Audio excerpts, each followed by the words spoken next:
नमो नमः। यद्विद्याविलासेन भूतभौतिकसृष्टयः तं नौमि परमात्मानं सच्चिदानन्दविग्रहं।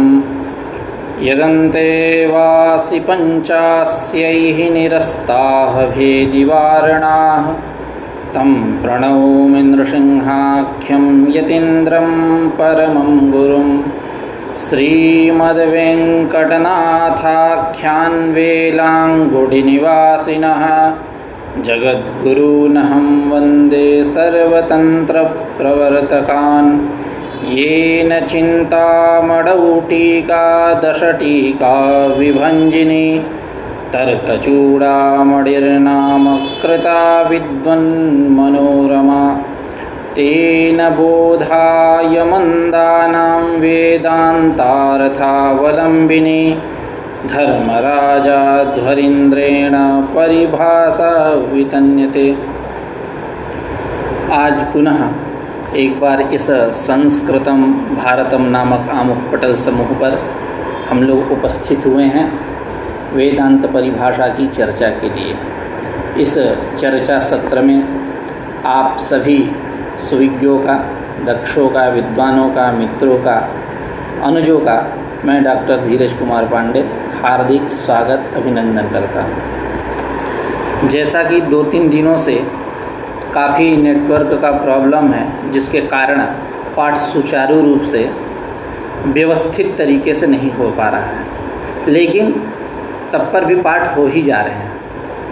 कभी कभी कुछ अंश कट हो जाते हैं, अपने आप कट हो जाते हैं। जैसा कि कल ही हुआ, हम लोग विषय परिच्छेद की चर्चा कर रहे थे। कल विषय परिच्छेद को समाप्त करना था, इसलिए 2 पार्ट में वीडियो बनाना पड़ा, क्योंकि नेटवर्क बढ़िया नहीं था, ठीक नहीं था। तो कल हम लोगों ने विषय परिच्छेद का चर्चा कर लिया था। आज हम लोग प्रयोजन परिच्छेद की चर्चा करेंगे। कल विषय परिच्छेद में चर्चा करते हुए ये बात आई थी, न च कार्यपराणाम एव प्रामाण्यम। जो कार्यपरक वाक्य है, कार्यपराणाम वाक्यानाम पदानाम वा, इनमें ही प्रामाण्य है ऐसा नहीं कह सकते। अर्थात लिंग, लोट, तव्यत इत्यादि प्रत्ययों से, लकारों से युक्त जो पद हैं, तदयुक्त जो वाक्य हैं, उनमें ही प्रमाणता है, उनमें ही प्रामाण्य है ऐसा हम नहीं कह सकते। क्योंकि जो सिद्धार्थ प्रतिपादक हैं उनमें भी प्रामाण्य देखा जाता है। जैसे पुत्रस्ते जाता है, तुमको पुत्र हुआ तो पुत्र तो हो चुका, सिद्धार्थ परक है, इनमें भी प्रामाण्य देखा जाता है। अथवा कन्या ते गर्भिणी, आपकी कन्या गर्भिणी है, तो ये जो सिद्धार्थ प्रतिपादक वाक्य हैं इनमें भी प्रामाण्य देखा जाता है। ये चर्चा हम लोगों ने किया, और उपसंहार के रूप में ग्रंथकार ने कहा था कि सर्व प्रमाण अविरुद्धम श्रुति स्मृति इतिहास पुराण प्रतिपाद्यम जीव परैक्यम वेदांत शास्त्र से विषय इति सिद्धम। सभी प्रमाणों से अविरुद्ध, कोई विरोध न हो, श्रुति स्मृति इतिहास पुराण प्रतिपाद्य जो जीव ब्रह्म का ऐक्य, यही ऐक्य वेदांत शास्त्र का विषय है इति सिद्धम। ऐसा हम लोगों ने कल चर्चा किया था विषय परिच्छेद में। शायद ये चर्चा मैं इसलिए कर रहा हूँ क्योंकि मैंने वीडियो देखा, ये अंश छूट गया है, उसमें टेक्निकल प्रॉब्लम के कारण ये अंश छूट गया है। खैर, तो आज हम लोग प्रयोजन परिच्छेद की चर्चा कर रहे हैं। तो जैसा कि इस वेदांत परिभाषा में 8 परिच्छेद हैं, 6 प्रमाण से संबंधित है और 2 विषय और 1 प्रयोजन। तो ये अंतिम पड़ाव है प्रयोजन परिच्छेद। इसके बाद कोई परिच्छेद नहीं है, ग्रंथ की परिसमाप्ति हो जाएगी। मतलब यूँ कहे तो 2-3 दिनों का ही पाठ अवशिष्ट हुआ है। यदि लगातार चले, कोई दिक्कत ना आए, टेक्निकल प्रॉब्लम ना आए, तो 2-3 दिनों में पाठ की समाप्ति हो जाएगी। तो प्रयोजन, वेदांत का प्रयोजन क्या है? तो वेदांत का यही प्रयोजन है, अनर्थ की निवृत्ति और निरतिशय ब्रह्मानंद की अवाप्ति। यही वेदांत का प्रयोजन है। जैसा कि आचार्य सदानंद भी कहते हैं वेदांत सार में, तदैक्य प्रमेयगत अज्ञान निवृत्ति स्वस्वरूपानंदावाप्तिश्च तरति शोकम आत्मवित् इत्यादि श्रुतेः ब्रह्मविद् ब्रह्मैव भवति तदैक्य प्रमेयगत अज्ञान निवृत्ति है। ये अज्ञान, यह अज्ञान ही क्या है, अनर्थ को पैदा करता है। यह अविद्या माया ही ऐसी है, सत्वरजस तमात्मिका अविद्या, जो सकल कार्य को पैदा करती है, सकल प्रपंच को पैदा करती है, सकल कार्य के प्रति यह परिणामी उपादान है। और यूं कह ले यह अनर्थ भी तज्जन्य ही है। तो इस अनर्थ की निवृत्ति, यदि दूसरे शब्दों में कहें तो अज्ञान की निवृत्ति, क्योंकि तदधीन ही सब कुछ है। तद उस अज्ञान माया जो अविद्या तत्तद नामों से जाना जाता है, उसके अधीन ही सकल कार्य है। तो अनर्थ भी तदधीन ही है। इसकी निवृत्ति वेदांत का परम प्रयोजन है।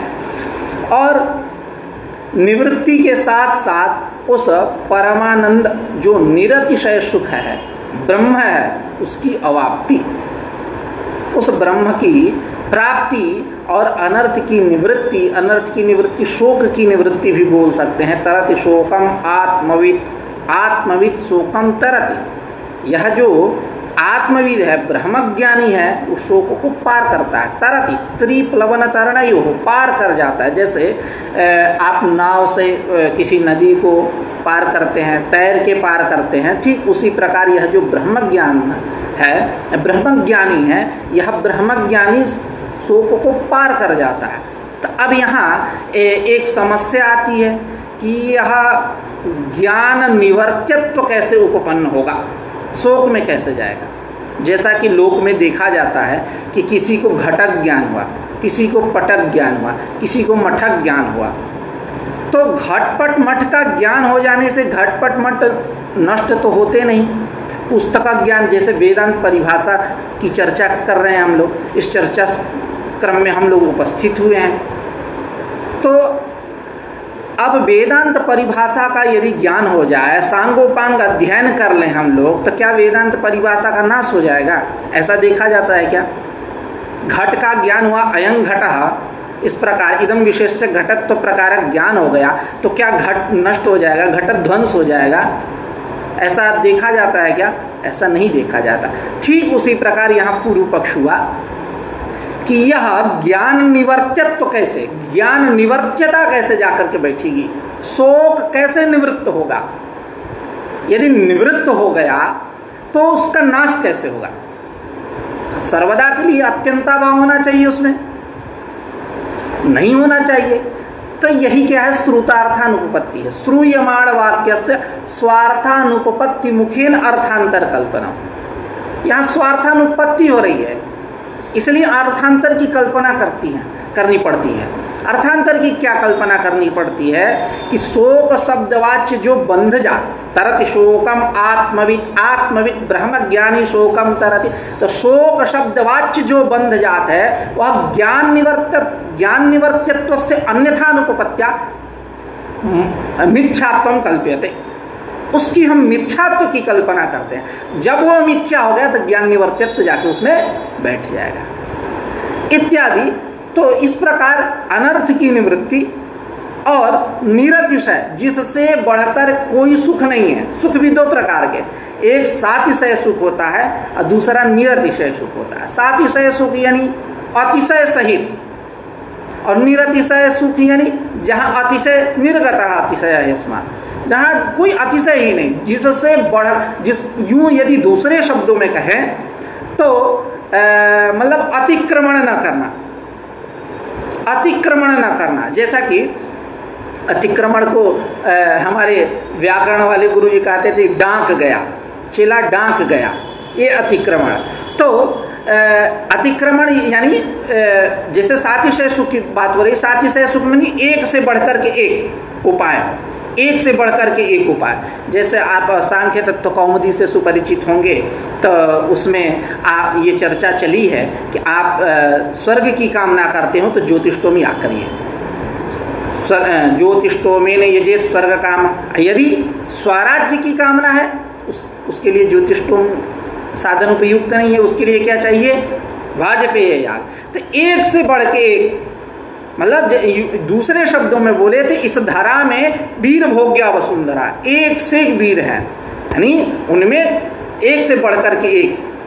तो उसी यह सातिशय का मतलब यही है, जहां अतिशयता, जैसे यह विषयानुसंग जनित जो सुख है ये सातिशय होता है, यह सातिशय होता है, यानी इसमें अतिशय है। जैसे पंखा है तो पंखा से आनंद मिल रहा है आपको, इससे ज़्यादा आनंद चाहिए एसी है, वो कूलर है उससे ज़्यादा एसी है, तो इस नहीं में क्या है सातिशय था।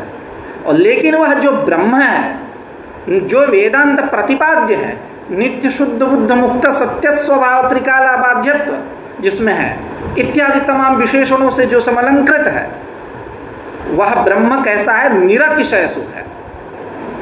क्लेश कर्म विपाका सही रपरामृष्ट पुरुष विशेष ईश्वर। जो पुरुष विशेष की व्याख्या आचार्य व्यास जी करते हैं व्यास भाष्य में, तो वहाँ यही अर्थ करते हैं कि निरतिशय मतलब वह ब्रह्म जो है, वह परमेश्वर जो है, वह पुरुष विशेष जो है, उससे बढ़कर किसी का सुख ही नहीं है, वो निरतिशय सुख है। उससे जहाँ मतलब सोपान क्रम हो, 1 2 3 ऐसे, एक से बढ़कर एक हो, तो वहाँ सातिशयता है। तो यह निरतिशय सुख वाला जो ब्रह्म, निरतिशय सुख स्वरूप जो ब्रह्म, इस ब्रह्मानंद की अवाप्ति और अनर्थ की निवृत्ति, यही वेदांत का प्रयोजन है। जैसा कि हम लोगों ने शुरू में भी चर्चा किया था, यह जो वेदांत का प्रयोजन है, दूसरे शब्दों में बोले मोक्ष, यह चारों पुरुषार्थों में परम पुरुषार्थ है।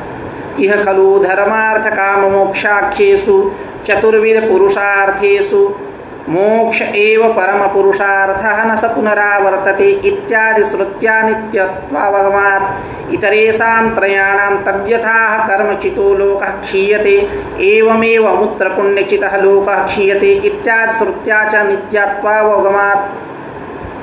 यह जो मोक्ष है न स पुनरावर्तते, यानी जिसको मोक्ष हो गया, सह मुक्तः पुरुषः न आवर्तते, इस धारा में, इस संसार में पुनः नहीं आता है। यही क्या है? मोक्ष का नित्यत्व प्रतिपादन करती है श्रुति छांदोग्योपनिषद की। तो यह मोक्ष कैसा है? प्रायः करके हमारे यहाँ षडास्तिक दर्शनों की विशेष रूप से यदि मैं बात करूँ तो सबका परम प्रयोजन जो हुआ वह मोक्ष ही हुआ। अन्य भी जो दर्शन है, जैसे व्याकरण भी तो दर्शन ही है, उसका भी परम प्रयोजन मोक्ष ही है। तो ऐसे तमाम आपको मिलेंगे, उनका परम प्रयोजन मोक्ष ही है। नास्तिक दर्शनों की बात नहीं करूँगा क्योंकि उनका परम प्रयोजन मोक्ष नहीं है। खैर कोई बात नहीं। तो उसी प्रयोजन की हम लोग चर्चा कर रहे हैं जो मोक्ष स्वरूप है। ग्रंथकार कह रहे हैं इदानीं प्रयोजनम निरूप्यते, इस समय प्रयोजन का निरूपण करना। यद अवगतम सत्स्ववृत्तितयस्यते, यद अवगतम सत् स्ववृत्तितया इष्यते। यद अवगतम, अवगतम ज्ञातम सत्, जो ज्ञात होते हुए, स्ववृत्तितया इष्यते मतलब अपने वृत्ति के द्वारा वो इष्ट हो, मतलब मुझे यह प्राप्त होवे, यही उसका स्वरूप है कि यही प्रयोजन है कि मुझे यह प्राप्त होवे, मुझे यह ज्ञान प्राप्त होवे, मुझे यह प्रयोजन मोक्ष प्राप्त होवे। तो स्ववृत्तितया यह इष्यते, यदि इष्यते तत्प्रयोजनमिति। जो यूं कह ले अंतःकरण का विषय होना, अंतःकरण का विषय होना, अंतःकरणतया इष्ट होना।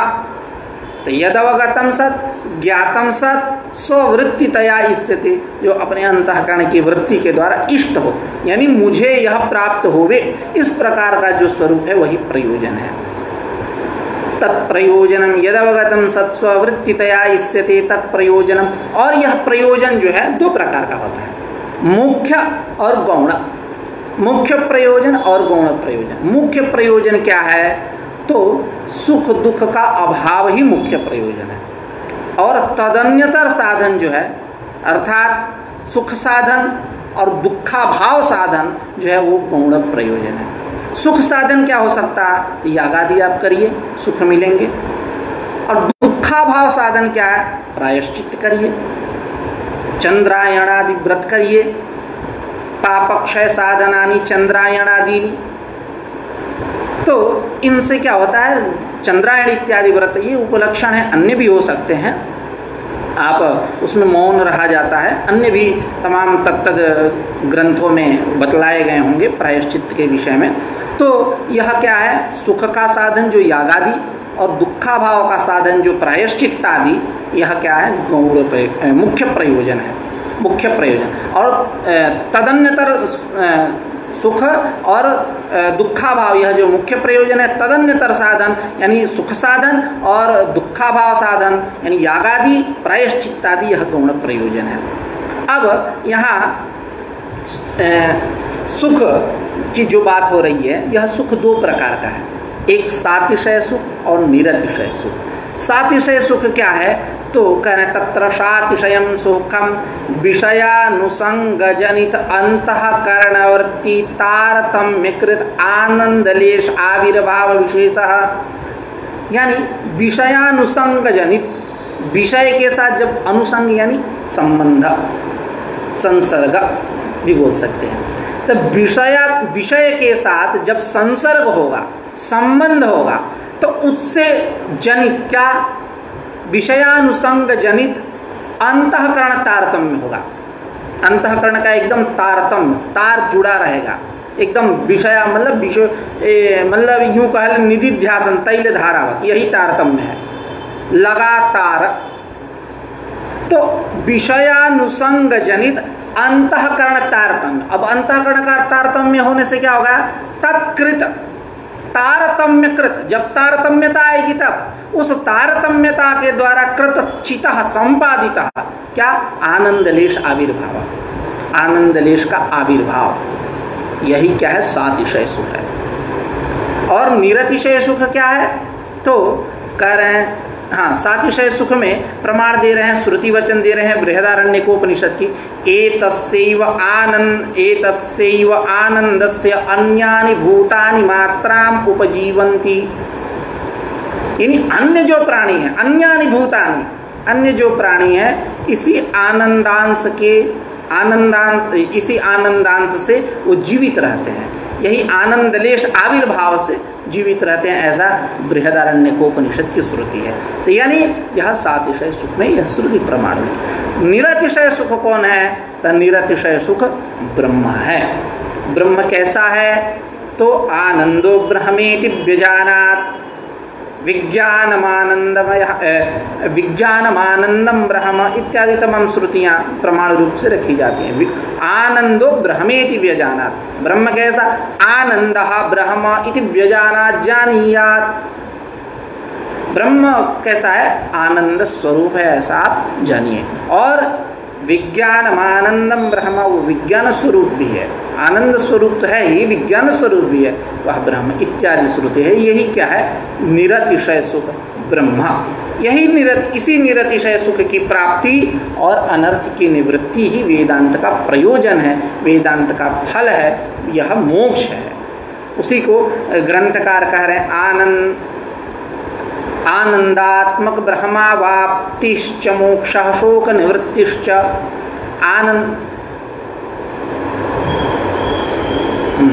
तो आनंदात्मक ब्रह्म की अवाप्ति और शोक की निवृत्ति, यही वेदांत का प्रयोजन है, वेदांत का फल है, यही मोक्ष है। ब्रह्मवेद ब्रह्मैव भवति, ब्रह्म को जानने वाला जो है, जैसा कि हम लोगों ने वेदांत सार में पढ़ा होगा, वहाँ लिखा है कि जैसा कि मैंने शुरू में भी कहा, तदैक्य प्रमेयगत अज्ञान निवृत्ति स्वस्वरूपानंदावाप्तिश्च तरति शोकम आत्मविद इत्यादि श्रुतेः ब्रह्मविद ब्रह्मैव भवति।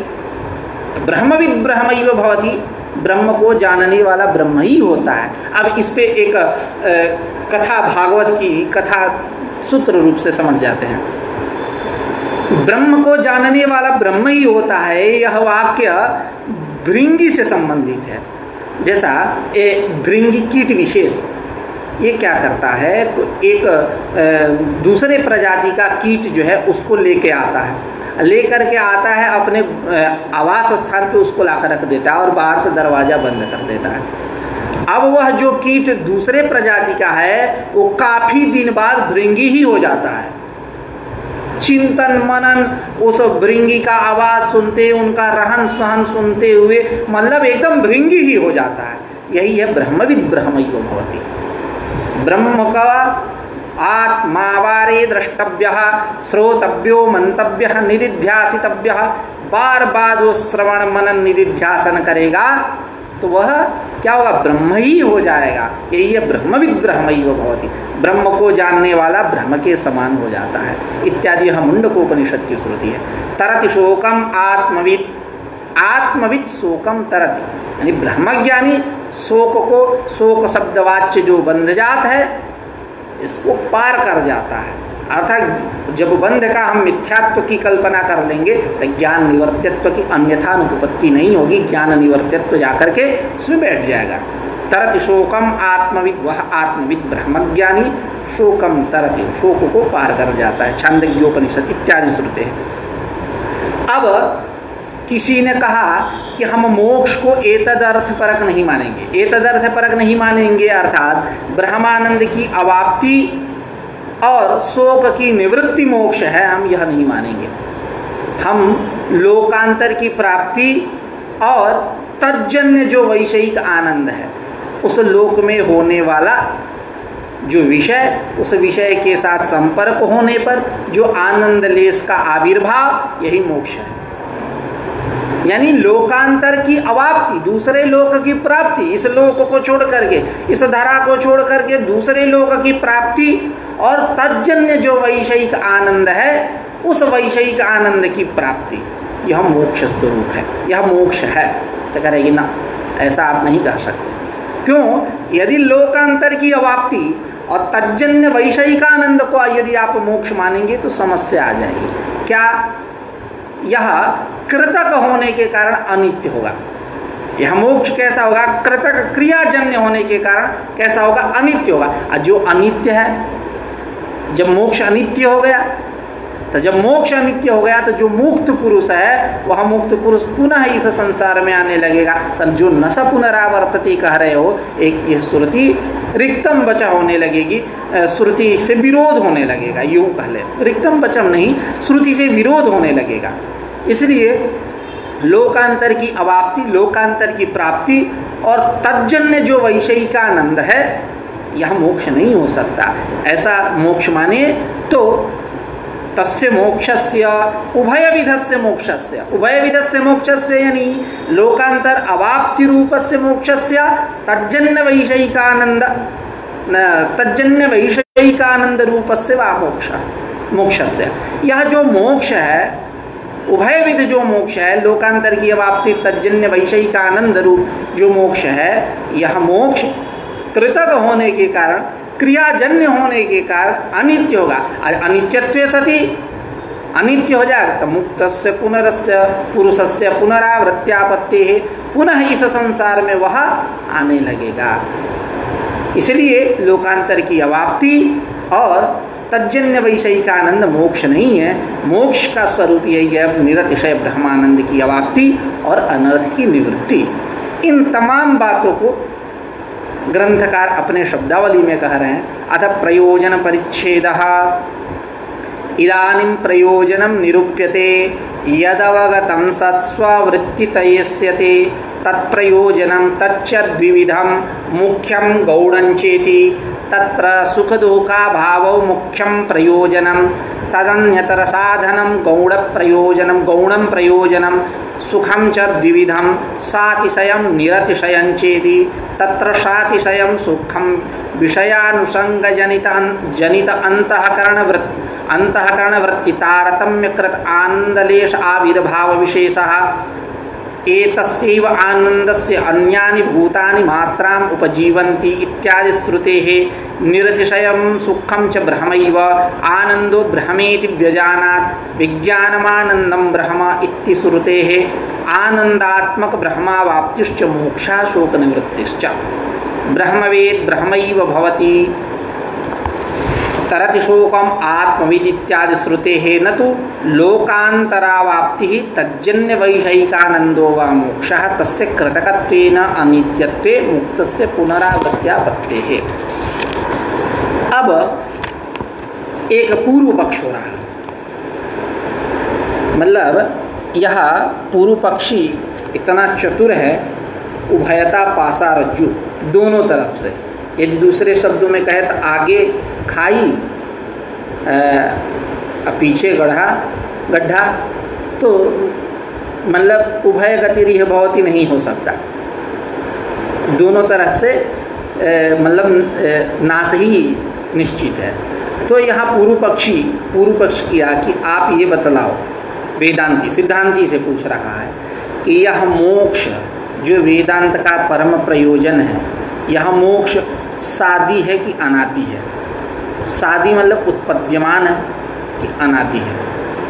यदि तुम जो भी कहो उसमें हम दोष दे देंगे, यानी यही आगे खाई पीछे गड्ढा, जो सादी कहोगे तब पर भी दोष देंगे और अनादि कहो तब पर भी नहीं चलने देंगे, क्योंकि यह पूर्व पक्षी मोक्ष को सादी मानता है। तो वेदांती से पूछ रहा है, सिद्धांती से पूछ रहा है कि आप इस मोक्ष को कैसा मानते हो? सादी है तुम्हारे यहाँ मोक्ष कि अनादि है? यदि तुम सादी मानोगे तो तुल्यो दोषः, तुल्य दोष हो जाएगा, तुम्हारे यहाँ और हमारे यहाँ बराबर के दोष हो जाएंगे। जो हमारे यहाँ दोष आपने दिया कि मुक्तस्य पुरुष कृतकत्वेन अनित्यत्वे सति मुक्तस्य पुनरावृत्त्यापत्ति है, वो तुम्हारे यहाँ भी दोष होगा। अब सादी है, सादित्वम नाम उत्पद्यमानत्वम, मोक्ष उत्पद्यमान है, तो अब तुल्य दोष हो जाएगा। क्या कि कृतक होने के कारण अनित्य होगा, जब अनित्य होगा तो मुक्त जो पुरुष है पुनः इस संसार में, इस धरा में आने लगेगा।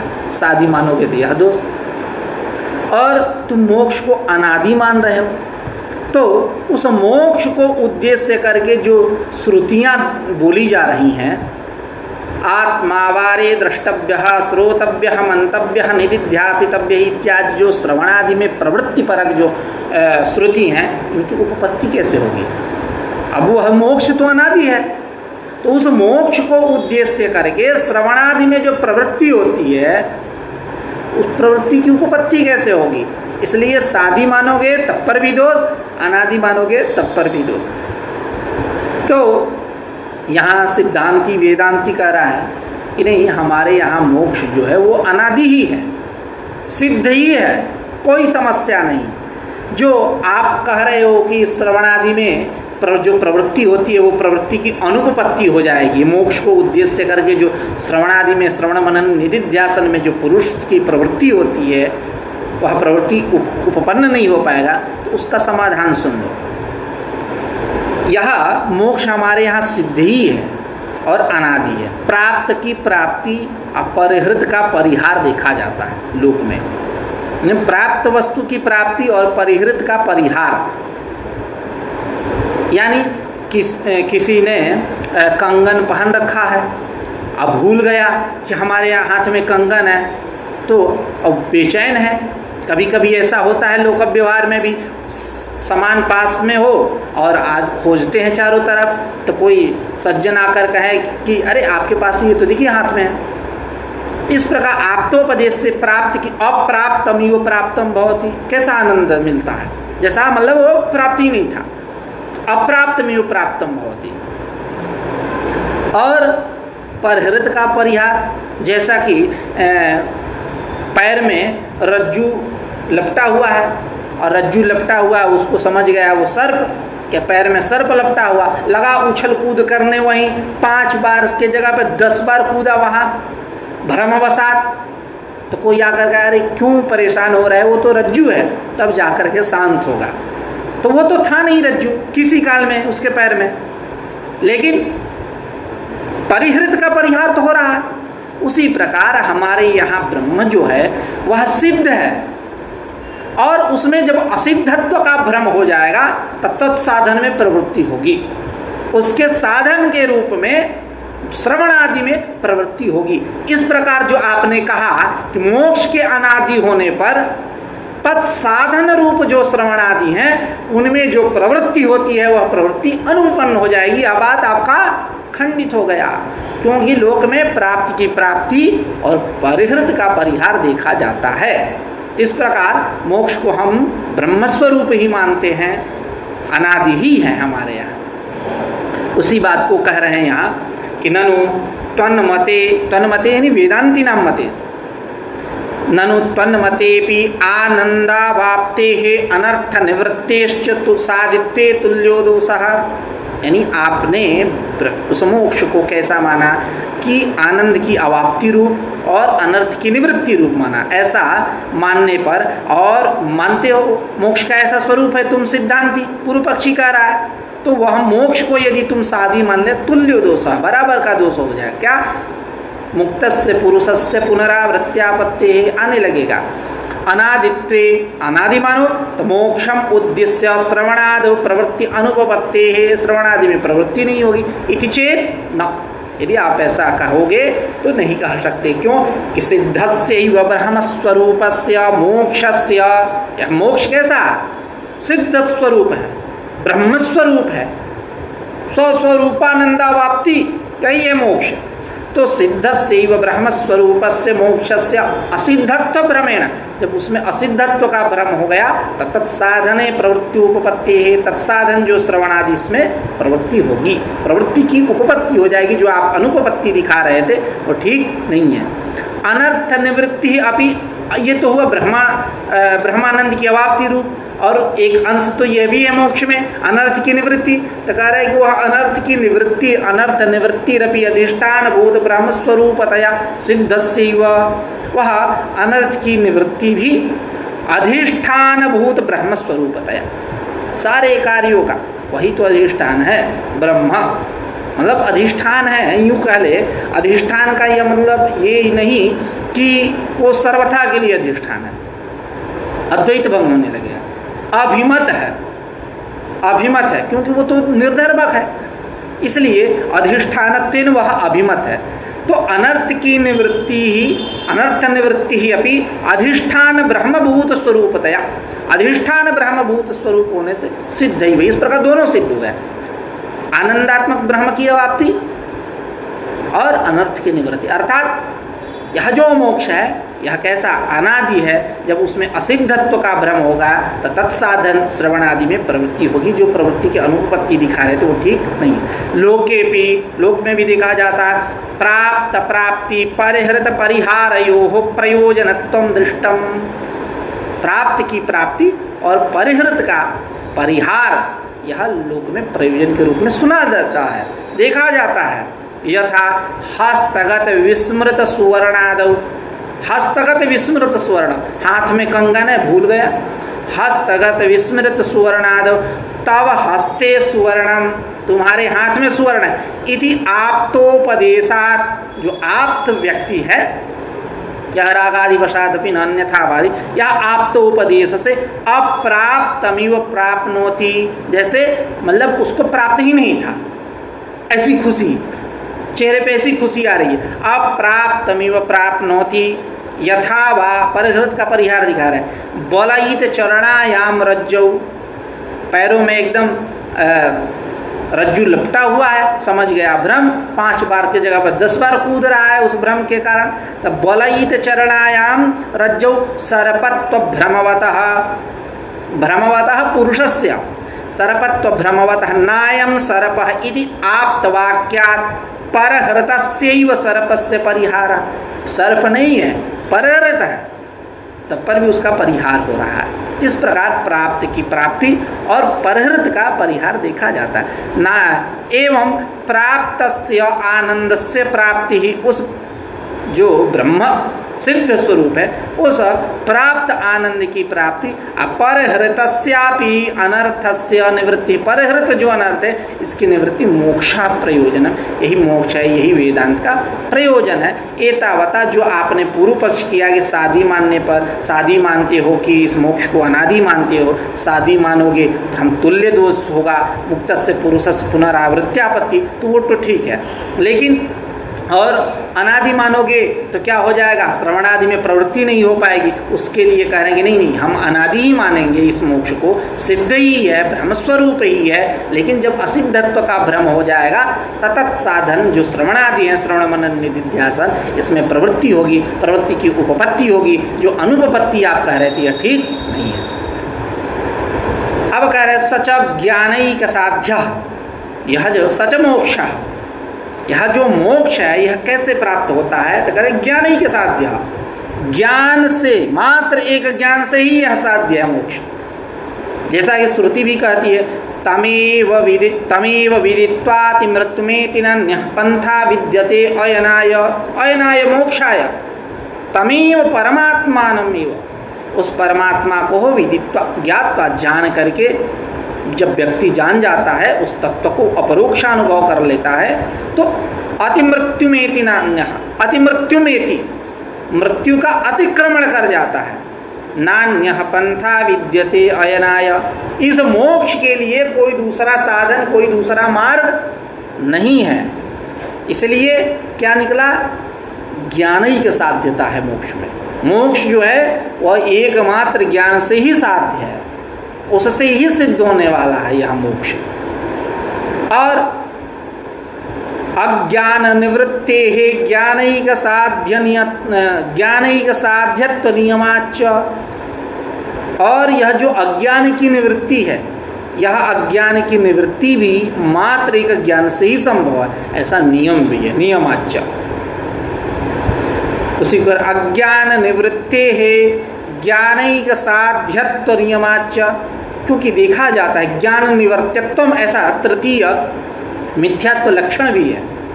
यह प्रपंच में क्या है, ज्ञान निवर्त्यत्व है, ज्ञान निवर्त्यता है। वह ज्ञान से ही इसका नाश हो सकता है। कैसा ज्ञान, तो अपरोक्षानुभव रूप ज्ञान। वह ब्रह्म का अपरोक्षानुभव जो ज्ञान है, उस ज्ञान में ही वो सामर्थ्य है। ये घटक ज्ञान, पटक ज्ञान से इस प्रपंच का नाश होने वाला नहीं है। घटक ज्ञान और पटक ज्ञान, यूँ यदि दूसरे शब्दों में कहे तो औपाधिक जो ज्ञान है, ज्ञान तो ज्ञान है, स्वप्रकाश है, लेकिन उपाधि युक्त जब रहेगा तो इससे प्रपंच का नाश नहीं, वो स्वयं प्रपंच है। निरुपाधिक अपरिच्छिन्न जो ब्रह्म तद विषय का जो ज्ञान, उस ज्ञान से निवर्त्य यह प्रपंच है, संसार है, नाम रूपात्मक जगत है। तब जाकर के ज्ञान निवर्त्यत्व, तो उसमें जाकर के संसार में बैठेगा, ज्ञान निवर्त्यता जाएगी। तो अज्ञान निवृत्ते है ज्ञानैक साध्यत्व नियमाच, अज्ञान की निवृत्ति एकमात्र ज्ञान से ही साध्य है, ऐसा नियम है। तच्च ज्ञानम, वह जो ज्ञान कैसा है, ब्रह्मात्मैक्य गोचरम, ब्रह्म और आत्मा, जीवात्मा, इनके ऐक्य को विषय करने वाला है, इनके अभेद को, एकता को विषय करने वाला है। जैसा कि श्रुति भी बृहदारण्यकोपनिषद की, अभयम वै जनक प्राप्तोसि, जब याज्ञवल्क्य के द्वारा जनक जी को उपदेश दिया जा रहा है, तो उस समय यह श्रुति मिलती है, अभयम वै जनक प्राप्तोसि, हे जनक तुमको निश्चित रूप से अब अभयता प्राप्त हो गया है, अब तुम अभय हो गए हो, इत्यादि श्रुति। और तदात्मानमेव वेद अहम ब्रह्मास्मि, उसने आत्मा को जाना, उस तदात्मानम एव वेद, उसने आत्मा को ही जाना, और आत्मा को जान करके क्या किया, अहम ब्रह्मास्मि, मैं ब्रह्म हूँ। अर्थात उसने आत्मा को ही जाना, क्या कि मैं ब्रह्म हूँ। तदात्मानम एव वेद, उसने आत्मा को ही जाना कि मैं ब्रह्म हूँ, इत्यादि श्रुति। इत्यादि श्रुतियाँ क्या बता रही हैं कि यह मोक्ष जो है ज्ञान ही के साध्य है, एकमात्र ज्ञान से ही सिद्ध हो सकता है। और तत्त्वमस्यादि वाक्योत्थम ज्ञानम मोक्षस्य साधनम, यह जो तत्त्वमसि इत्यादि वाक्य से उत्थ मतलब उत्पन्न यह जो ज्ञान है, यह ज्ञान मोक्ष का साधन है, ऐसा नारदीय वचन भी मिलता है। तो एतावता, इन तमाम बातों से क्या निकल रही है कि यह जो मोक्ष है यह मोक्ष ज्ञानैक साध्य है। इसीलिए शुरू में कहे सच ज्ञानैक साध्य, सच मोक्ष ज्ञानैक साध्य। उसी को ग्रंथकार कह रहे सच ज्ञानैक साध्य तमेव विदित्वाति मृत्युमेति नान्यः पंथा विद्यते यनाय अयनाय इति श्रुतेः अज्ञान निवृत्तेः ज्ञानैक साध्यत्व नियमाच्च तच्च ज्ञानं ब्रह्मात्मैक्य गोचरम् अभयं वैजनक प्राप्तोऽसि तदात्मानमेव वेदाहं ब्रह्मास्मि इति श्रुतेः तत्त्वमस्यादि वाक्योत्थं ज्ञानं मोक्षस्य साधनम् इति नारदीय वचनाच्च। अब यहाँ यह जो ज्ञान है, यह ज्ञान कैसा है? अपरोक्षम। तच्च ज्ञानम अपरोक्षम, अपरोक्ष है। अब इस ज्ञान को अपरोक्ष क्यों मान रहे हैं? क्योंकि यदि हम परोक्ष माने तो अपरोक्ष भ्रम का वह निवर्तक नहीं हो सकता। भ्रम का निवर्तक ज्ञान है, भ्रम ज्ञान का, भ्रम का ज्ञान क्या निवर्तक, भ्रम में निवर्त्यता है। तो यह जो ज्ञान है जीवात्मैक्य तत्त्वमस्यादि वाक्य से उत्पन्न जो ज्ञान है, अभेद ज्ञान, जीवात्मैक्य गोचर, यह जो ज्ञान है, यह ज्ञान कैसा? अपरोक्ष। यदि इस ज्ञान को हम परोक्ष मान ले तो क्या होगा? अपरोक्ष भ्रम की निवृत्ति नहीं हो पाएगी। परोक्ष हो गया वो तो ज्ञान, अब उससे गया, परोक्ष हुआ। अब अपरोक्ष जो भ्रम है इसकी निवृत्ति नहीं हो सकती। इसीलिए यह ज्ञान कैसा है? अपरोक्ष रूप। उसी को कह रहे तच्च ज्ञानम अपरोक्षम परोक्षत्वे अपरोक्ष भ्रम निवर्तकत्वानुपपत्तेः। और यह जो अपरोक्ष ज्ञान है कैसे होता है? तो कुछ यहाँ दो आचार्यों का मत मिलता है। एक पद्मपादाचार्य तदनुयायी जो हैं वो कहते हैं कि तत्त्वमस्यादि वाक्यों से होगा, और वाचस्पति मिश्र क्या कहते हैं? तदनुयायी आचार्य क्या कहते हैं कि मनन, श्रवण मनन निधिध्यासन से जब संस्कृत अंतःकरण होगा तो उस अंतःकरण से यह अपरोक्ष ज्ञान होगा। ऐसा दो आचार्यों का मत मिलता है। अब दोनों आचार्यों के मतों का यहाँ विवेचन किया जाएगा। उसी को कह रहे हैं कि तच्च अपरोक्ष ज्ञानम तत्त्वमस्यादि वाक्यात् इति केचित् मनन निधिध्यासन संस्कृत अंतःकरणात् इत्यपरे, ऐसा दो मत मिलता है। अब इसमें जो पूर्वाचार्य हैं पद्मपादाचार्य, तदनुयायी जो आचार्य हैं, उनका कथन क्या है, उनका आशय क्या है? वो तत्त्वमस्यादि वाक्य से यह अपरोक्ष ज्ञान कैसे मानते हैं, संबित का अपरोक्ष कैसे मानते हैं? तो कहते हैं यह संबित का जो अपरोक्ष है, ज्ञान की यह जो अपरोक्षता है, यह ज्ञान की अपरोक्षता कर्ण विशेषोत्पत्ति निबंधनम न कर्ण विशेषोत्पत्ति निबंधनम। कर्ण विशेषोत्पत्ति निबंधन नहीं है ज्ञान की, अर्थात कर्ण यानी इंद्रिय, इंद्रिय विशेषोत्पत्ति निबंधन नहीं है, तन्मूलक नहीं है। तत्र पूर्वाचार्याणमयम् आशयः संविद अपरोक्षम न कर्ण विशेषोत्पत्ति निबंधनम।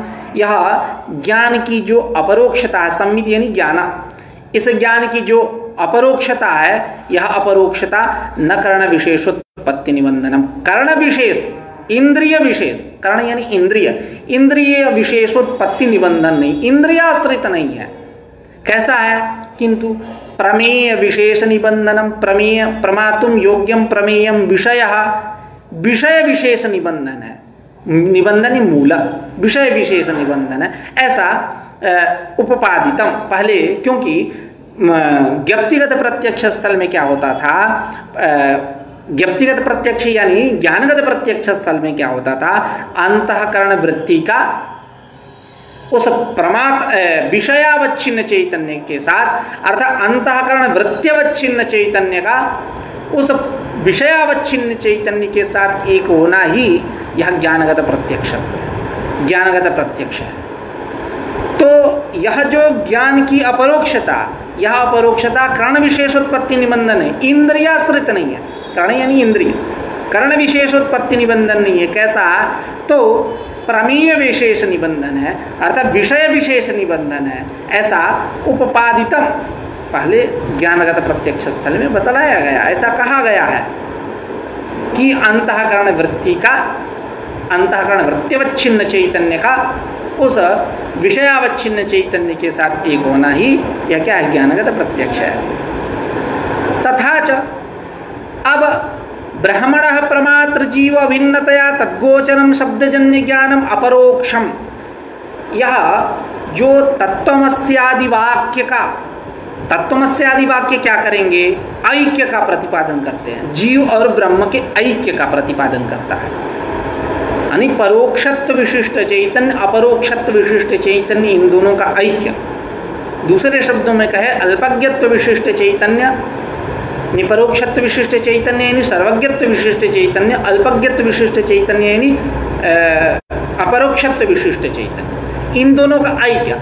अब इस तत्त्वमस्यादि वाक्य का जो विषय ब्रह्म ऐक्य, इसका ब्रह्म का प्रमात्र चैतन्य के साथ जब अभेद होगा तो अभेद होने से तद्गोचर ऐक्य विषय कहा, अभिन्नता विषय कहा, जो शब्दजन्य ज्ञान है, शब्दात जायमान जो शाब्द ज्ञान है, यह शाब्द ज्ञान भी अपरोक्ष है। जैसा कि हम लोगों ने प्रत्यक्ष परिच्छेद में चर्चा एक बार किया था कि जब विषय इंद्रिय सन्निकृष्ट हो तो शब्दादपि अपरोक्ष ज्ञानम, शब्द से भी अपरोक्ष ज्ञान होता है। तो तथा जब ब्रह्मण प्रमात्र जीव अभिन्नतया, उस ब्रह्म का प्रमात्र चैतन्य के साथ यानी जीव के साथ अभिन्नता होने से तदगोचर ऐक्य गोचर, ऐक्य गोचर शब्दजन्य ज्ञानम अपरोक्षम, यह शब्दात जायमान जो शाब्द ज्ञान है, यह शाब्द ज्ञान अपरोक्ष है। अतएव प्रतर्दनाधिकरणे प्रतर्दनम प्रति, देखिए ब्रह्मसूत्र में एक अधिकरण है प्रतर्दनाधिकरण, उस प्रतर्दनाधिकरण में यह बात चली कि एक तपस्वी, प्रतर्दन यानी तपस्वी, कोई व्यक्ति विशेष, यह इंद्र के पास जाता है और इंद्र से कहता है कि इस संसार में मनुष्य के लिए जो भी उपदेश हो सकते हैं वो आप हमको दीजिए। तो इंद्र उपदेश देते हैं उस प्रतर्दन को, तपस्वी को, और उपदेश देते हुए कहते हैं कि प्राणोस्मि प्रज्ञात्मा तम माम आयु अमृतम उपास्व, मैं प्राण हूँ, मैं प्रज्ञात्मा हूँ, तुम मुझको आयु और अमृत के रूप में उपासना करो। तो अब उसको शंका होता है कि प्राण का मतलब क्या, प्राण ये प्राणवायु, तो इंद्र कहते कि नहीं, वह प्राण मतलब ब्रह्म। तो जब प्राण शब्द ब्रह्म परक है ऐसा वो जान जाता है तो उसके मन में विचिकित्सा हो जाती है। कैसी विचिकित्सा कि यह जो प्राणोस्मि प्रज्ञात्मा तम माम आयु अमृतम उपास्व, मुझको आयु और अमृत के रूप में उपासना करो, यह इंद्र बोल रहे हैं, ये कब से ब्रह्म हो गए। यहाँ अस्मत् शब्द की अनुपपत्ति, माम उपास्व, अस्मत् शब्द की उपपत्ति नहीं हो पाएगी, अनुपपत्ति, ये कब से ब्रह्म हो गए। तो इस प्रकार की जब शंका होती है तो उस शंका के समाधान के लिए सूत्र, ब्रह्मसूत्र में ऐसी शंका आती है। ब्रह्मसूत्र में यह वही एक सूत्र दिया गया, शास्त्र दृष्ट्यातुपदेशः वामदेववत्। यह उपदेश कैसा, शास्त्र दृष्टिया उपदेश है, वामदेववत्, वामदेव के समान। जैसे वामदेव माता के गर्भ में थे और उनको यह ज्ञान हो गया था उस अवस्था में ही कि मैं पहले मनु था, मैं पहले सूर्य था, पहले माने पूर्व जन्म में। ठीक उसी प्रकार यह जो उपदेश है यह कैसा है, शास्त्र दृष्टिया उपदेश है। अर्थात शास्त्र दृष्टिया उपदेश है, शास्त्रीय दृष्टि, शास्त्र दृष्टि अर्थात शास्त्रोपलब्ध दृष्टि। शास्त्र क्या बतलाता, तत्त्वमसि, अरे जीव जो है वो ब्रह्म ही है, अभेद प्रतिपादन करता है, तब उस दृष्टि से यह उपदेश है। इंद्र को वह ज्ञान हो गया, अपरोक्षानुभव हो गया, ऐक्य का ज्ञान हो गया, तब वह प्राणोस्मि प्रज्ञात्मा तम माम आयु अमृतम उपास्व ऐसा अस्म शब्द की उपपत्ति हो जाएगी। क्योंकि वह जो उपदेश है वो कैसा है, शास्त्र दृष्टया उपदेश है। इसी बात को कह रहे हैं कि यह जो ब्रह्म है, इस ब्रह्म का जब प्रमात्र जीव के साथ अभेद हुआ तो वह अभिन्नता होने से तद्गोचर अर्थात अभिन्नता विषय का, ऐक्य विषय का जो शब्दाजायमान जो ज्ञान है अर्थात शाब्द ज्ञान, यह शाब्द ज्ञान भी अपरोक्ष है। अतएव प्रतर्दनाधिकरणे प्रतर्दनम प्रति इंद्र प्रोक्त वाक्ये प्राण शब्दस्य ब्रह्म परत अतएव प्रतर्दनाधिकरणे प्रतर्दनम प्रति प्राणोस्मि प्रज्ञात्मा तम मायु माम आयु अमृतम उपास्व इति इंद्र प्रोक्त वाक्ये प्राण शब्दस्य ब्रह्म परत्वे निश्चिते सति माम उपास्व इति अस्मद शब्दानुपपत्तिम आशंक्य, ऐसी आशंका होगी। तदुत्तरत्वेन प्रवृत्ते, उसके उत्तर के रूप में शास्त्र है, तदुत्तरत्वेन प्रवृत्ते शास्त्र दृष्ट्यातुपदेशः वामदेववत् इति इत्यत्र सूत्रे शास्त्रीया दृष्टि शास्त्र दृष्टि अर्थात तत्त्वमस्यादि वाक्यजन्यम क्या अहम ब्रह्मास्मीति ज्ञानम, यही है तत्त्वमस्यादि वाक्यजन्य जो ज्ञान अर्थात मैं ब्रह्म हूँ, यह ज्ञान ही दृष्टि शब्द के द्वारा कहा जाता। अर्थात एतावता जो आप अस्मत् शब्द की अनुपपत्ति दिखला रहे थे वह अस्मत् शब्द की अनुपपत्ति नहीं है। उपदेश कैसा है, शास्त्र दृष्टया उपदेश है। तो अब यह शंका पूर्व पक्ष और उसका शास्त्र दृष्टया उपदेश वामदेवत, इसका समाधान इससे क्या निकलता है, इससे यही बात निकलेगी कि यह जो ब्रह्म चैतन्य है, ब्रह्म है, इस ब्रह्म चैतन्य का जब जीव के साथ अभेद होगा तद विषयक, वो अभेद विषयक जो शब्दाजायमान शाब्द ज्ञान है, यह शाब्द ज्ञान भी अपरोक्ष ही ज्ञान है। अन्येषां त्वयमाशय, अब यह पद्मपादाचार्य तदनुयायी जो आचार्य उनका यह मत था, यानी जो लोग यह तच्च ज्ञानम अपरोक्षम तत्त्वमस्यादि वाक्यात् इति केचित्, उनका यह पक्ष था। यह अपरोक्ष ज्ञान कैसे होगा, तो तत्त्वमस्यादि वाक्यों से होगा इति केचित्, ऐसा कुछ लोग कहते हैं। और जो लोग मानते हैं कि नहीं, यह अपरोक्ष ज्ञान जो है मनन निधिध्यासन के द्वारा संस्कृत जो अंतःकरण, उस अंतःकरण से ही अपरोक्ष ज्ञान होगा, उनका क्या मत है। अन्येषां आचार्याणाम यानी वाचस्पति मिश्राणाम तदनुयायिनांच अयमाशय, उनका क्या आशय है, कर्ण विशेष निबंधनम एव ज्ञानानां प्रत्यक्षत्वम न विषय विशेष निबंधनम, क्योंकि वो कहे थे पद्मपादाचार्य तदनुयायी आचार्य कि संविद अपरोक्षम न कर्ण विशेष निबंधनम कर्ण विशेषोत्पत्ति निबंधनम न कर्ण विशेषोत्पत्ति निबंधनम अपितु विषय विशेष निबंधनम। ऐसा यह जो ज्ञान की अपरोक्षता, संविद का अपरोक्ष है, यह कर्ण विशेषोत्पत्ति निबंधन नहीं है, तन्मूलक नहीं है, कर्णाश्रित नहीं है, अपितु विषय विशेषोत्पत्ति निबंधन है। यह पद्मपादाचार्य तदनुयायी आचार्यों का मत था। वाचस्पति मिश्र क्या कहते हैं कि यह जो ज्ञान है कर्ण विशेष निबंधनमेव, अर्थात यह जो संविद का अपरोक्ष है, यह जो अपरोक्ष ज्ञान है, यह अपरोक्ष ज्ञान कर्णोत्पत्ति निबंधन है, कर्णोत्पत्ति विशेष निबंधन है, न विषय विशेष निबंधनम, विषय विशेष मूलक नहीं है। क्यों, एकस्मिन्नेव सूक्ष्म वस्तुनि पटुकर्ण अपटुकर्णयोः प्रत्यक्षत्व अप्रत्यक्षत्व व्यवहार दर्शनात्, एक ही वस्तु है, आप उस एक वस्तु में किसी पुरुष को पटुकर्ण यानी एकदम सूक्ष्म दर्शन हो रहा है और किसी को सूक्ष्म दर्शन नहीं हो रहे हैं। पटुकर्ण अपटुकर्णयोः प्रत्यक्षत्व, जो पटुकर्ण है उनको प्रत्यक्ष हो रहा है और जो पटुकर्ण नहीं है उनको प्रत्यक्ष नहीं है, अप्रत्यक्षत्व, वस्तु एक ही है। यानी वस्तु एक ही है। किसी को मतलब आंख खराब है तो उसको स्पष्ट नहीं दिख रहा है, किसी का आंख सही है तो सब कुछ दिख रहा है। अब किसी को पीलिया हुआ है उसको शंख पीला दिखेगा, और जिसको पीलिया नहीं है उसको शंख सफेद दिखेगा। तो एक अस्मिन्नेव, तो यह जो संविद अपरोक्ष है, संविद ज्ञान की जो अपरोक्षता है, यह अपरोक्षता कैसी है? कर्ण विशेष उत्पत्ति निबंधन है, न विषय विशेष निबंधन। क्यों?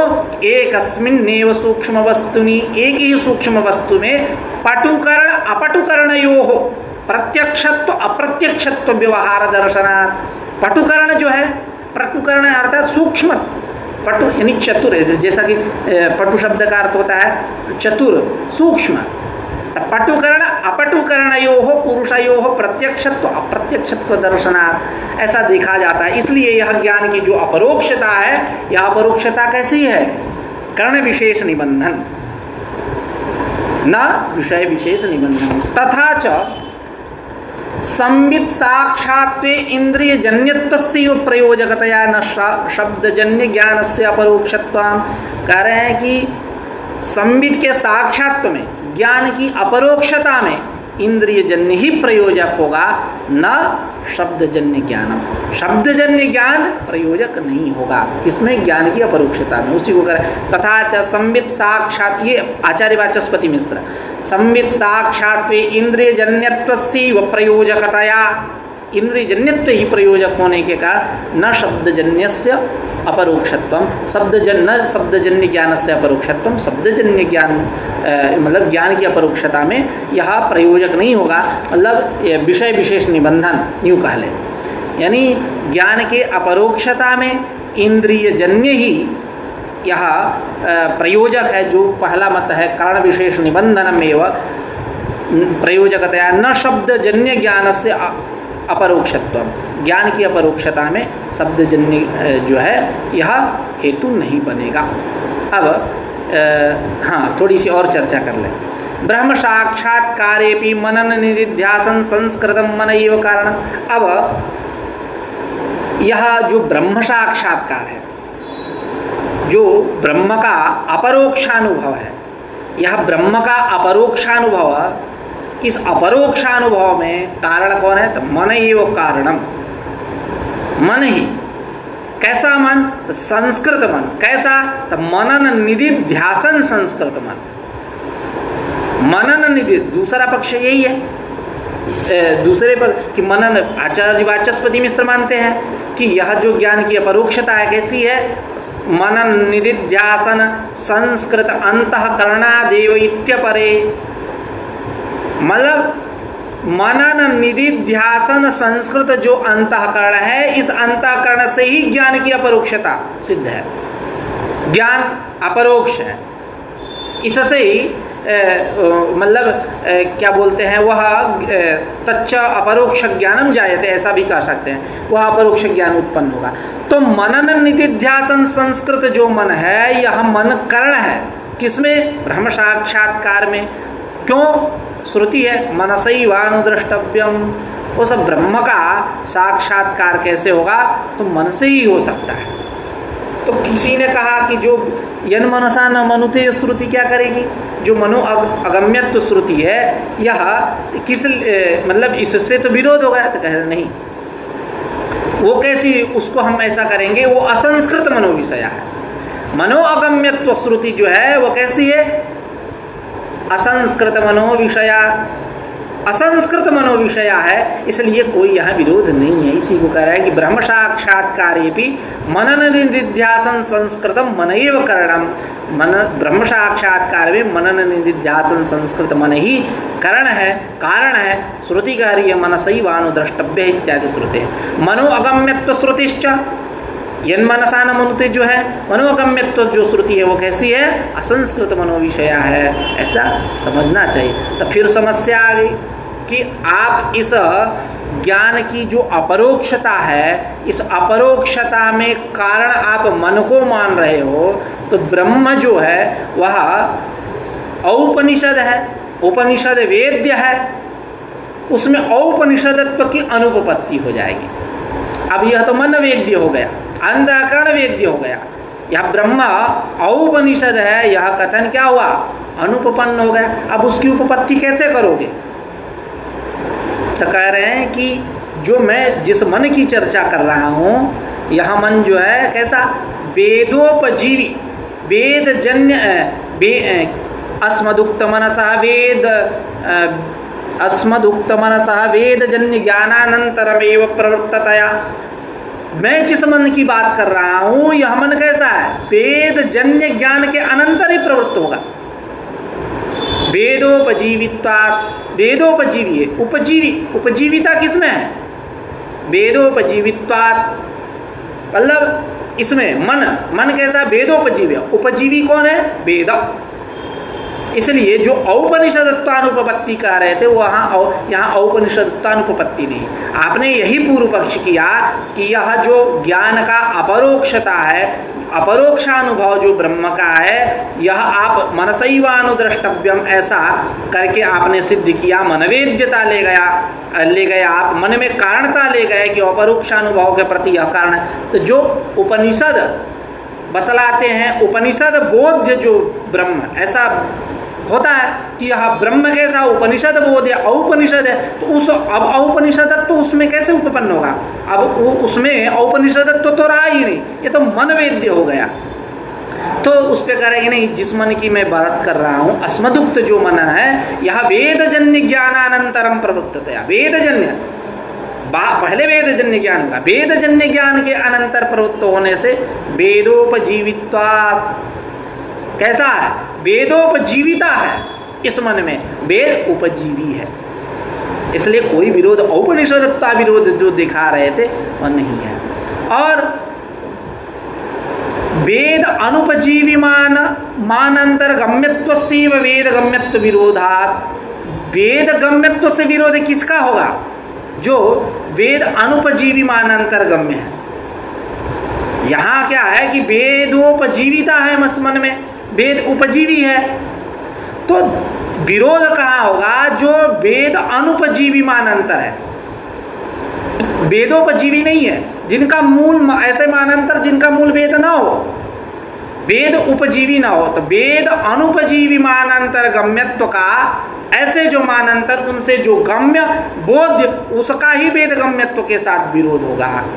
जहाँ वेदोपजीविता है वहाँ कैसे विरोध हो सकता है? इस प्रकार जो आपने औपनिषदत्वानुपपत्ति दिखाया, वह औपनिषदत्वानुपपत्ति नहीं है। इसी बात को कह रहे ब्रह्म साक्षात्कारेपि मनन निदिध्यासन संस्कृतम मनएव करणम मनसैवानुद्रष्टव्यः इत्यादि श्रुतेः मनो अगम्यत्व श्रुतिश्च असंस्कृत मनो विषया न चैवं ब्रह्मणः औपनिषदत्वानुपपत्तिः अस्मदुक्त मनसः वेदजन्य ज्ञानानन्तरमेव प्रवृत्ततया वेदोपजीवित्वात् वेदानुपजीविमानान्तर गम्यत्वस्यैव वेद गम्यत्व विरोधित्वात्। जो वेद अनुपजीवी मानांतर है, जिनमें उपजीवी वेद न हो, ऐसा जो मानांतर, ऐसे मानांतर से जो गम्य, वही वेद गम्य से विरोध होगा। या मैं जिस मन की बात कर रहा हूँ, जिस मन में कारणता ले जा रहा हूँ, वह मन वेदोपजीविता उस मन में बैठा है, वेद ही उपजीवी के रूप में वहाँ है, साधन के रूप में, हेतु के रूप में। इसलिए औपनिषदत्वानुपपत्ति नहीं है। और जो शास्त्र दृष्टि, जो शास्त्र दृष्ट्यातुपदेशः वामदेववत् आपने कहा, उसके विषय में, क्योंकि वाचस्पति मिश्र का मत चल रहा है, वो मत किसका था? पद्मपादाचार्य का। तो इस पक्ष में कह रहे शास्त्र दृष्टि सूत्रमपि ब्रह्म विषय मानस प्रत्यक्षस्य शास्त्र प्रयोजकत्वात् उपपद्यते। उसकी उपपत्ति कैसे होगी? उसका समाधान कैसे दोगे? कह रहे कि शास्त्र दृष्ट्यातुपदेशः वामदेववत्, यह जो सूत्र है, यह सूत्र भी ब्रह्म विषय मानस प्रत्यक्षस्य शास्त्र प्रयोजकत्व, ब्रह्म विषयक जो मानस प्रत्यक्ष है, यह मानस प्रत्यक्ष कैसा? शास्त्र प्रयोजकता, शास्त्र प्रयोजकत्व, शास्त्र प्रयोजक है, उसमें शास्त्र प्रयोजकता है। किसमें? शास्त्र दृष्ट्यातुपदेशः वामदेववत्, यह जो सूत्र है, यह जो सिद्धांत है, जो पद्मपादाचार्य का यह जो मत था, प्रतर्दनाधिकरण में जो बात चली, यह शास्त्र दृष्टि सूत्र भी ब्रह्म विषय मानस प्रत्यक्ष को, यह ब्रह्म विषय मानस प्रत्यक्ष जो है, यह शास्त्र प्रयोजक होने से उपपन्न हो जाएगा। शास्त्र प्रयोजकता है उसमें। तदुक्तम जैसा कहा अपि संराधने सूत्रा शास्त्रार्थ ध्यान जप्रमा शास्त्र दृष्टिर्मता ताम तुवेत्ति वाचस्पति परम। ब्रह्मसूत्र में अपि संराधने एक सूत्र है। उस सूत्र का जब प्रकरण चलता है, मतलब विवेचन होता है, तो उसी जगह यह बात कही गई है कि शास्त्रार्थ ध्यान जब प्रमा, शास्त्र का जो अर्थ कौन होगा, ब्रह्म, प्रतिपाद्य विषय कौन होगा, ब्रह्म, उसका ध्यान करने से, चिंतन करने से, मतलब मनन करने से उत्पन्न जो प्रमा, वह प्रमा ही शास्त्र दृष्टि मता, शास्त्र दृष्टि पद के द्वारा कही जाती है।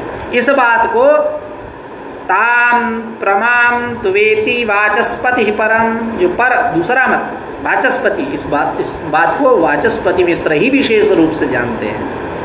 तो जो ऊपर कही गई बात कि शास्त्र दृष्टि सूत्रमपि ब्रह्म विषय मानस प्रत्यक्षस्य ब्रह्म शास्त्र प्रयोजकत्वाद उपपद्यते, यानी शास्त्र दृष्टात् उपदेशः जो उत्तर के रूप में दिया गया प्रत्यवदनाधिकरण में, तदुत्तरत्वेन जो हम लोगों ने चर्चा किया, शास्त्र दृष्टात् उपदेशः वामदेववत्, जो प्राणोस्मि प्रज्ञात्मा तम्माम आयु अमृतम उपास्व इत्यादि जो है, वहाँ अस्मत् शब्द की जो अनुपपत्ति हो रही थी उसकी उपपत्ति करने के लिए जो शास्त्र दृष्टात्पदेश वामदेववत् कहा गया, वह इनके मत में उसकी कैसी व्याख्या है, तो कह रहे हैं कि शास्त्र दृष्टि वह जो सूत्र है वह ब्रह्म विषयक मानस प्रत्यक्ष, ब्रह्म विषयक मानस प्रत्यक्ष जो है, यह मानस प्रत्यक्ष शास्त्र प्रयोजक है, यह बात कहने से उपपन्न हो जाएगी। वह शास्त्रीय दृष्टि, शास्त्र दृष्टि, तत्वमस्यादि वाक्यात, जो हम लोगों ने अभी व्याख्या किया, तत्वमस्यादि वाक्य जन्यम अहम ब्रह्मास्मिति ज्ञानम दृष्टि शब्देन उच्यते,